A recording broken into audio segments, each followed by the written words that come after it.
Hey, welcome back to the Spartan Investigations YouTube channel. My name is Preston Hawker. I'm a licensed private investigator, personal protection specialist, and vice president of Spartan Investigations and Executive Protection.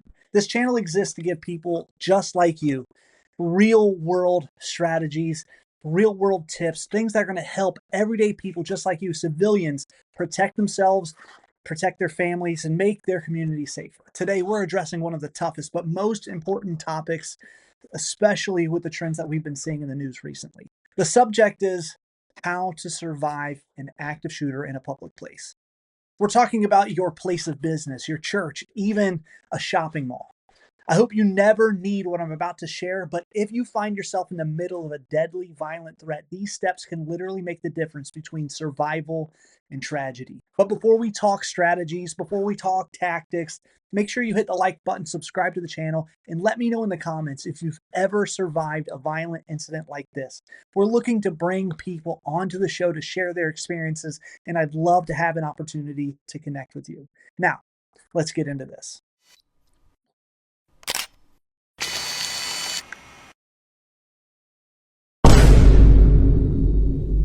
All right, let's start with prevention, because survival begins before the first shot is ever fired.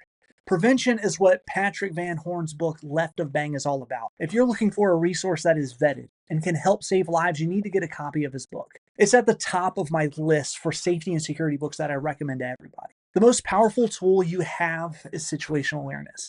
That doesn't mean you have to live in fear. It means you have to live alert. Every time you step into a restaurant, a mall, a church, a concert, anywhere, you need to ask yourself two simple questions. First, where are my exits? Second, if something went bad, which direction should I go? A key in this sort of evaluation phase is to trust your intuition. That uneasy feeling in your stomach, that sense that something is off, that's your brain picking up on subtle cues, body language, tone, environment changes, things that you might not be able to pick up consciously. Maybe it's someone pacing. Maybe it's that bag that's been left unattended. Maybe it's just clothing that doesn't match the environment. Don't dismiss those signals. Give them permission to alert you. After all, your intuition often gives you your earliest warning signs. So if something feels off, something feels wrong, move.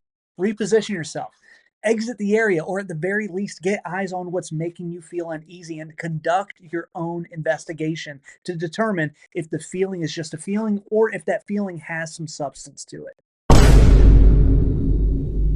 Now, if an active shooter event breaks out, here's the reality. Chaos is going to be in abundance. Most people are going to freeze. Many won't recognize gunfire at first. On October 1st, 2017, some people were gathered near the Mandalay Bay Resort and Casino for a concert. At one point, the concert goers heard what they thought were fireworks.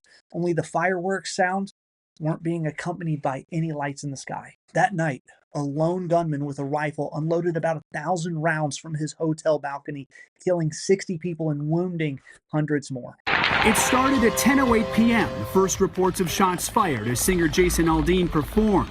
Initially, there was confusion, many wondering if the sounds were part of the show.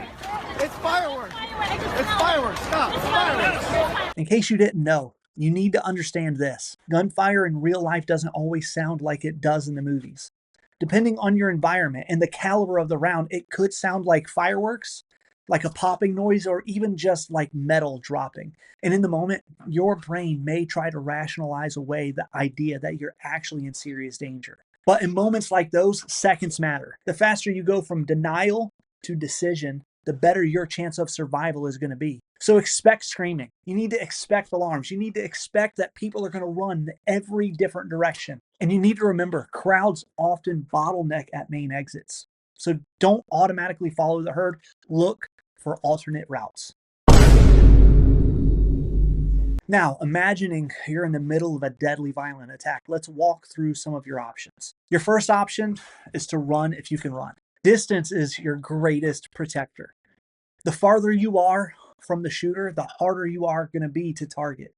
So leave your belongings. Nothing is worth your life. Don't stop to film with your phone either. That instinct costs precious seconds and might cost you your life. Encourage others to follow you, but don't wait for people that won't. You can't save people who refuse to move. If you're with your family, especially if you've got your kids, pre-plan a rally point outside of the main event so you don't have to waste time searching for each other in chaos.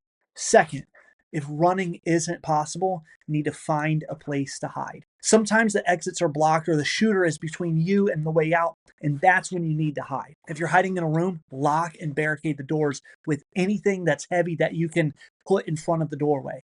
You want to get low and you want to get out of sight lines. It also seems silly to have to mention this, but you need to silence your phone and remain absolutely silent. If you're in a more open setting where you can't get to a room, like you're in an outdoor theater, stay away from large groups that are huddled together. Large groups that are huddling in fear are going to attract a cowardice, violent attacker. If you're hiding with others, quickly agree on a plan.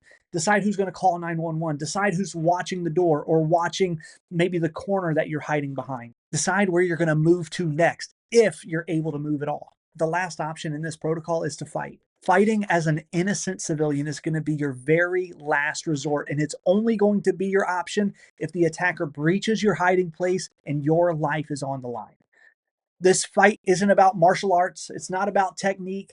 It's about commitment. In Tim Larkin's book, When Violence is the Answer, Tim explains that in real violent encounters, real violent situations where there are no rules, techniques are going to get you killed, but principles can save your life. Some of the principles that he lists are: if you're in a violent altercation, you need to identify yourself as the most violent person in the room. You want to toss the words self-defense out of the window and re-identify as the attacker. Sometimes when we identify as the defender, we have a way of disabling ourselves from doing what's necessary to walk away from violence. We think doing as little harm as possible is some kind of banner that we ought to wave around at the end of the attack. But the problem is if you aim to do little harm, you could be putting yourself in harm's way. Instead of doing little harm, aim to handicap the person who's attacking you. Use improvised weapons like fire extinguishers, chairs, hot coffee, anything that could be considered a blunt object, anything that can give you an edge, and sometimes anything that can give you a literal edge.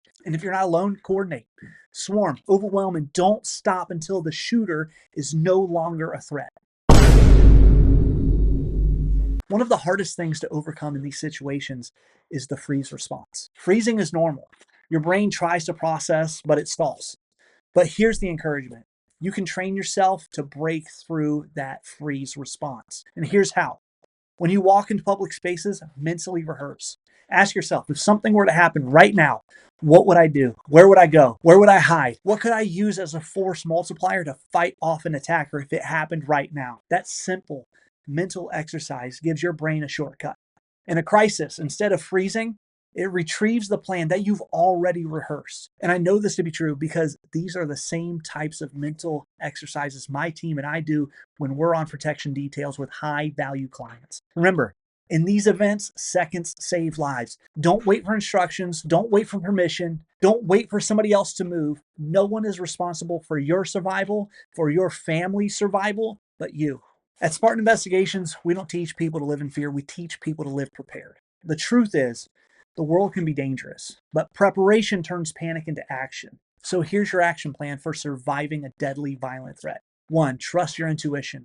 2, sharpen your awareness. 3, know your exits. 4, run if you can hide if you must. And if you're pushed to violence, be the most violent person in the room. With that, remember to stay alert, stay safe. I'll see you in the next video.